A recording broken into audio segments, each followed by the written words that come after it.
Olá, povo de Deus!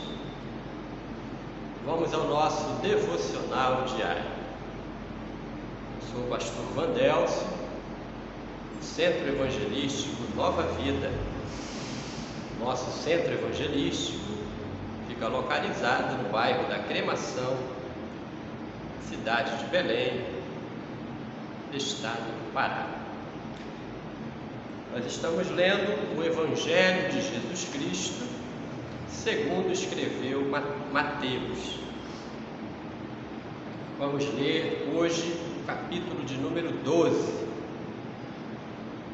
que na versão da Bíblia de Jerusalém tem as seguintes porções.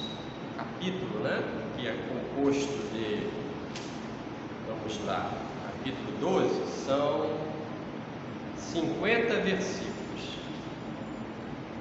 Mas os editores, aqui no caso, os editores da Bíblia de Jerusalém, dividiram esses 50 versículos em porções por temas. Então, a primeira porção do capítulo 12 vai do versículo 1 ao 8, as espigas arrancadas. Do versículo 9 ao 14, o tema é a cura de um homem com a mão atrofiada. Do versículo 15 ao 21, Jesus é o servo do Senhor. Do versículo 22 ao versículo 32, Jesus e Beelzebul. Do versículo 33 ao versículo 37, as palavras manifestam o coração. Do 38 ao 42, o sinal de Jonas. Do 43 ao 45, o retorno ofensivo do espírito imundo. E do 46 ao 50, concluindo a leitura do capítulo 12, os verdadeiros parentes de Jesus. Então, vamos iniciar a leitura porque é longo o capítulo, mas é um prazer ler a palavra de Deus. Hoje é sábado, dia 24 de setembro do ano 2022. As espigas arrancadas. Por esse tempo, Jesus passou num sábado pelas plantações. Os seus discípulos, que estavam com fome, puseram-se a arrancar espigas e a comê-las. Os fariseus, vendo isso, disseram: olha só, os teus discípulos a fazerem o que não é lícito fazer no sábado. Mas ele respondeu-lhes: não lestes o que fez Davi e seus companheiros quando tiveram fome? Como entrou na casa de Deus e como eles comeram os pães da proposição, que não era lícito comer nem a ele, nem aos que estavam com ele, mas exclusivamente aos sacerdotes? Ou não lestes na lei que com os seus deveres sabáticos os sacerdotes no templo violam o sábado e ficam sem culpa? Digo-vos que aqui está algo maior do que o templo. Se soubesses o que significa misericórdia é que eu quero e não sacrifício, não condenaríeis os que não têm culpa, pois o Filho do Homem é Senhor do sábado. Maravilhosa esta abertura do capítulo 12 do Evangelho de Mateus. Do 9 ao 14, a cura de um homem com a mão atrofiada. Partindo dali, entrou na sinagoga deles. Ora, ali estava um homem com a mão atrofiada. Então perguntaram-lhe a fim de acusar: é lícito, calma, Bíblia, é lícito curar aos sábados? Jesus respondeu: quem haverá dentre vós que, tendo uma só ovelha e caindo ela numa cova em dia de sábado, não vai apanhá-la e tirá-la dali? Ora, um homem vale muito mais do que uma ovelha. Logo, é lícito fazer o bem aos sábados. Em seguida disse ao homem: estende a mão. Ele a estendeu e ela ficou sã como a outra. Então os fariseus, saindo dali, tramaram contra ele sobre como acabariam com ele. Agora, do versículo 15 ao 21, Jesus é o servo do Senhor. Ao saber disso, da trama, dos escribas, dos fariseus, ao saber disso, Jesus afastou-se dali. Muitos o seguiram e ele os curou a todos e os proibia severamente de torná-lo manifesto, a fim de que se cumprisse o que foi dito pelo profeta Isaías: eis o meu servo, a quem escolhi, o meu amado, em quem minha alma se compraz. Porei o meu espírito sobre ele, e ele anunciará o direito às nações.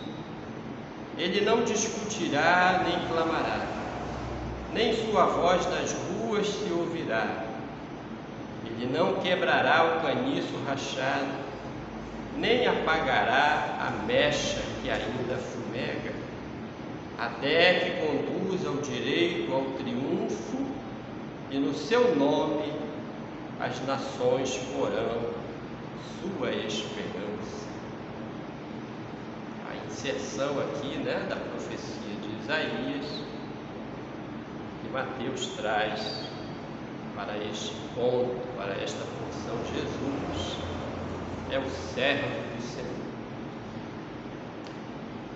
Jesus e Beelzebul, a partir do versículo 22. Então trouxeram-lhe um endemoninhado, cego e mudo, e ele o curou, de modo que o mudo podia falar e ver. Toda a multidão ficou espantada e pôs-se a dizer: não será este o filho de Davi? Mas os fariseus, ouvindo isso, disseram: ele não expulsa demônios, senão por Beelzebul, príncipe dos demônios. Conhecendo os seus pensamentos, Jesus lhes disse: todo reino dividido contra si mesmo acaba em ruína, e nenhuma cidade ou casa dividida contra si mesma poderá subsistir. Ora, se Satanás expulsa a Satanás, está dividido contra si mesmo. Como então poderá subsistir seu reinado? Se eu expulso os demônios por Beelzebul, por que me os expulsam os vossos adeptos? Por isso, eles mesmos serão os vossos juízes. Mas se é pelo Espírito de Deus que eu expulso os demônios, então o reino de Deus já chegou a vós.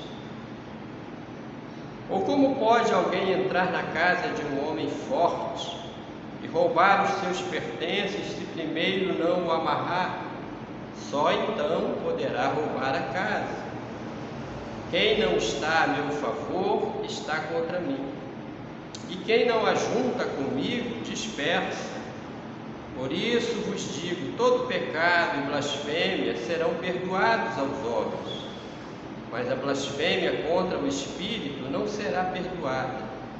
Se alguém disser uma palavra contra o Filho do Homem, ser-lhe-á perdoado, mas se disser contra o Espírito Santo, não será perdoado nem nesta era, nem na outra. Prosseguindo ainda no capítulo 12 do Evangelho de Mateus, a partir do versículo 33, as palavras manifestam o coração. Ou declarais que a árvore é boa e o seu fruto é bom, ou declarais que a árvore é má e o seu fruto é mau. É pelo fruto que se conhece a árvore. Raça de víboras, como podeis falar coisas boas se sois maus? Porque a boca fala daquilo de que o coração está cheio. O homem bom, do seu bom tesouro tira coisas boas, mas o homem mau, do seu mau tesouro tira coisas más. Eu vos digo que de toda palavra sem fundamento que os homens disserem, darão contas no dia do julgamento. Por tuas palavras serás justificado e por tuas palavras serás condenado. O sinal de Jonas, a partir do versículo 31. Nisso, alguns escribas e fariseus tomaram a palavra, dizendo: Mestre, queremos ver um sinal feito por ti. Ele replicou: uma geração má e adúltera busca um sinal, mas nenhum sinal lhe será dado, exceto o sinal do profeta Jonas. Pois como Jonas esteve no ventre do monstro marinho 3 dias e 3 noites, assim ficará o Filho do Homem 3 dias e 3 noites no seio da terra. Os habitantes de Nínive se levantarão no julgamento, juntamente com esta geração, e a condenarão, porque eles se converteram pela pregação de Jonas. Mas aqui está algo mais do que Jonas. A rainha do sul se levantará no julgamento, juntamente com essa geração, e a condenará, porque veio dos confins da terra para ouvir de Salomão, mas aqui está algo mais do que Salomão. Sinal de Jonas. Retorno ofensivo do espírito impuro, versículos 43 ao 45. Quando o espírito impuro sai do homem, perambula por lugares áridos procurando repouso, mas não o encontra. Então diz: voltarei para a minha casa de onde saí. Chegando lá, encontra-a desocupada, varrida e arrumada. Diante disso, vai e toma consigo outros 7 espíritos piores do que ele e vem habitar aí. E com isso, a condição final daquele homem torna-se pior do que antes. Eis o que acontece, eis o que acontecerá a esta geração má. E para concluir a leitura do capítulo 12, chegamos à última porção, versículos 46 a 50, os verdadeiros parentes de Jesus. Diz assim: estando ainda a falar às multidões, sua mãe e seus irmãos estavam fora, procurando falar-lhe. Eis que tua mãe e teus irmãos estão fora e procuram falar-lhes. Jesus respondeu àquele que o avisou: quem é minha mãe? E quem são meus irmãos? E apontando para os discípulos com a mão, disse: aqui estão minha mãe e meus irmãos, porque aquele que fizer a vontade de meu Pai que está nos céus, esse é meu irmão, irmã e mãe. Glórias a Deus. Concluímos assim a leitura do capítulo 12 do Evangelho de Mateus, deste sábado, nosso devocional diário. Leia a palavra de Deus, medite nela. Se você é morador da cidade de Belém, está inscrito no nosso canal e acompanha o nosso devocional, venha nos fazer uma visita. Agora, neste domingo, às 18 horas, nosso culto de louvor e adoração ao nosso Deus. Que Deus te abençoe, rica e abundantemente, em nome de Jesus. Amém.